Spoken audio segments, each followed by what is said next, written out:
Bonjour les amis. Bon, devant la pression du public, je refais une vidéo. Moi je pensais que ça n'intéressait personne, à part Camille et moi pour rigoler comme ça, mais non, apparemment ça vous intéresse. Donc je vais vous faire rien de bien particulier, des choses très simples, mais simplement je vais vous montrer ce qu'on a pu faire ces derniers temps. Donc le faux foie gras. Donc franchement, sincèrement, c'est un truc de fou. Pour peu que vous ayez bu un ou deux verres avant, je vous mets au défi de les distinguer. Vraiment les distinguer. À part les super géniaux foie gras de je ne sais trop qui, la grande épicerie de Paris par exemple, où on peut trouver des choses invraisemblables. Mais avec sinon, les pauvres un foie gras banal, je vous mets au défi. Donc il est complètement végétal et cru en plus. Donc 100% santé avec des aliments, notamment du cacao cru qui est excellent pour le système cardiovasculaire. Dedans il y a des choses, je ne dévoilerai pas la recette, je vous la mettrai dans mon bouquin. Donc on a fait du foie gras cru, j'ai fait des yaourts, des faux yaourts. Donc pareil, qui déchirent. Qui déchirent. Je vous mets au défi pareil de trouver quelque chose d'aussi bon dans le commerce. En fait, c'est fait avec des noix de cajou trempées, des cranberries, et je vous dirai pas non plus le petit secret, vous le verrez dans mon bouquin. Parce que sinon, vous allez dire ah, gna, gna, gna, gna, gna. Mais c'est vrai que c'est super bon. Ça se garde une semaine au frigo. Il n'y a pas de lait dedans, bien entendu. Il y a des probiotiques, il y a des choses qui sont bonnes pour la santé. Voilà, on a fait ça. On a fait notre lait d'or. Je vous ai donné la recette hier du lait d'or. Donc il est en train de chauffer tout doucement pour qu'on puisse le boire, hein Camille? Oui, trop hâte. Donc moi j'adore ça, elle un petit peu moins, il faut dire que c'est un peu quand même particulier. Donc je vous rappelle, hein, le petit mélange avec curcuma, gingembre et poivre. C'est pour qu'on le curcuma fasse vraiment effet, il faut absolument qu'il y ait du gingembre et du poivre. Ou peut-être pas le poivre pour ceux qui sont très sensibles au niveau de la digestion. Mais le gingembre, c'est absolument nécessaire. Donc, mon petit mélange avec donc, du lait d'amande, du lait de riz, du lait d'épeautre, enfin ce que vous voulez. Nous, on aime bien le lait d'amande. Un petit peu de sucre de coco ou du miel, si vous êtes en période grippale. Et de l'huile de coco, bien sûr. La chère huile de coco. Après, il y a ici une préparation avec laquelle je fais des petits blinis pour poser le foie gras ou le saumon cru.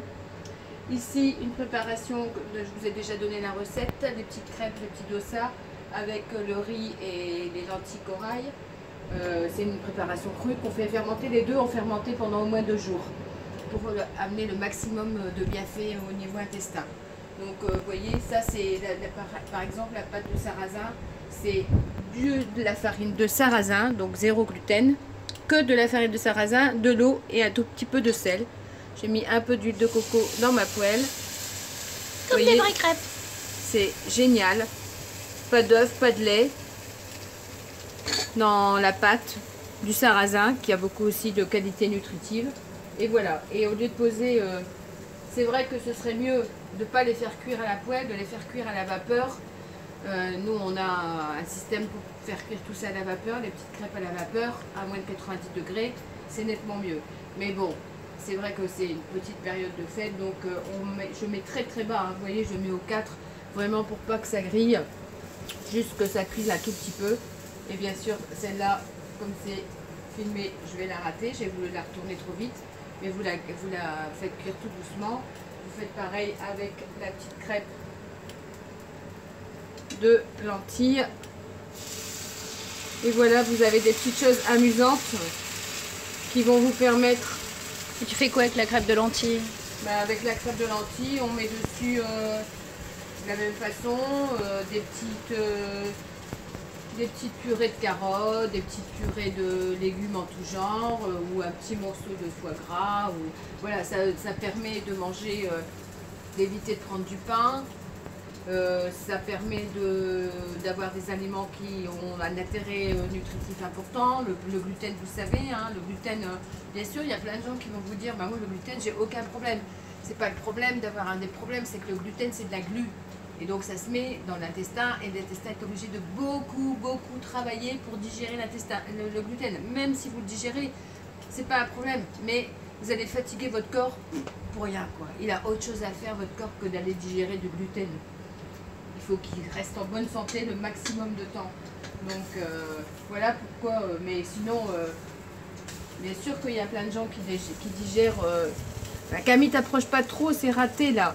Mais c'est pas grave, bon, on voit quoi. qu'elle est un petit peu gritouillée quand même, bah, et qu'elle s'est retournée. Voilà, elle s'est retournée, donc c'est vachement facile.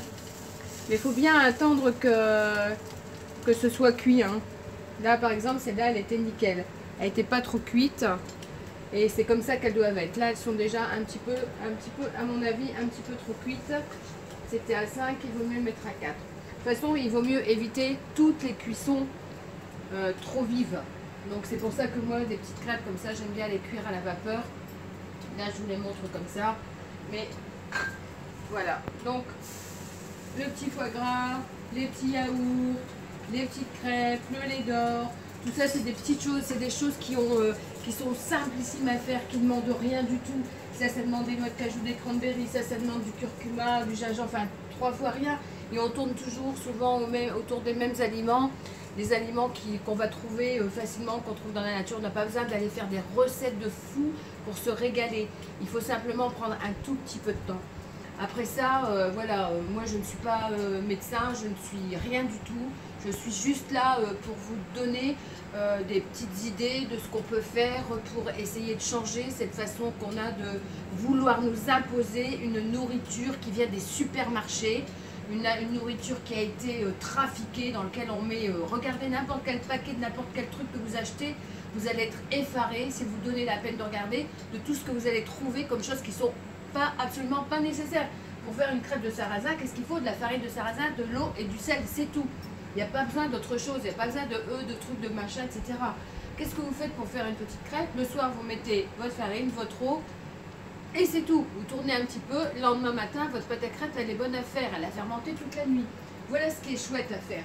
Pareil pour les petites crêpes de riz et les petites crêpes de... Ça ne demande rien, c'est du riz et des lentilles corail. Voilà. Moi, j'appelle ça vraiment retrouver sa liberté. Parce que quand on va au supermarché, quand on va chez le médecin, quand on va chez le pharmacien, on perd sa liberté. On n'est plus acteur de sa santé. C'est ça qui m'énerve, moi, quand on dit « Oh bah oui, mais bon, c'est bon, machin, ceci, cela ». Oui, c'est bon dans la bouche, mais c'est bon dans la bouche. Mais après, combien de temps votre corps il va mettre à digérer tout ça? Et donc, pour l'instant, ça va, vous êtes en bonne santé, vous avez 20 ans, 25 ans, 30 ans, machin, ceci, cela. Mais encore que j'en connais beaucoup qui, à 30 ans, commencent à avoir mal un petit peu partout. Pas du tout. Donc, je pense qu'à un moment donné, il faut moi, je suis une adepte, fervente adepte des vidéos de Thierry Casasnovas et je suis d'accord avec lui. Il faut retrouver sa liberté. Et retrouver sa liberté, c'est dire non au supermarché, non aux gens qui veulent vous faire ingurgiter de la merde à longueur de journée, non aux gens qui veulent vous faire prendre des médicaments pour un oui, pour un non. On peut se gérer. Bien sûr qu'on a un rhume, bien sûr qu'on a une grippe, bien sûr que ceci, que cela, mais tout ça, c'est tout à fait naturel. C'est le corps qui se défend. Il se défend contre des tonnes d'agressions. Ce qu'il faut, c'est ne pas lui en rajouter encore en lui donnant des saloperies de produits en tout genre. Donc, voilà, c'est tout ce que j'avais à vous dire. Alors, en ce qui concerne mon bouquin, il va sortir au mois de mars. J'ai été lâchement, je vous le promets depuis longtemps.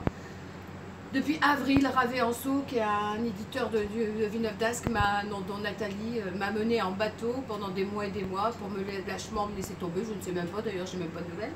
Donc, j'ai décidé de le faire auto-édité. Donc, je vais m'occuper de ça. On fait un crowdfunding la semaine prochaine, etc. Et donc, il sortira au mois de mars, si tout va bien, au mois de mars. Donc, il ne sera pas très cher, il ne sera pas compliqué du tout. Il y aura tout plein d'astuces pour vous, pour rigoler, pour avoir la vie plus belle, etc. Donc, retrouvez votre liberté, faites attention à vous, portez-vous le mieux possible, évitez tout ce qui est préparé, prenez le temps de faire une petite pâte, un petit truc, une petite crème, etc. Juste avec ce que vous avez dans vos placards, des produits sains, achetez des légumes, achetez des fruits, faites-vous des jus, etc. Mais arrêtez d'acheter des trucs tout faits, arrêtez d'enrichir tous ces gens, de toute façon, qui en ont rien à foutre, qui en ont tellement assez, qui s'en tapent de vous. Arrêtez, reprenez-vous en main Et le mois de janvier, il faut que ce soit le mois de la détox. Parce qu'avec tout ce qui s'est passé là, donc je pense que tout le monde en aura bien besoin. Je vous embrasse très fort et puis à très bientôt. Si vous avez besoin d'une recette entre deux, même la recette du foie gras, moi je veux bien vous la donner, mais c'est un petit peu plus compliqué. Mais je suis ouverte, je suis dispo et n'hésitez pas. Allez, gros bisous et bonne année à tous. Bye bye.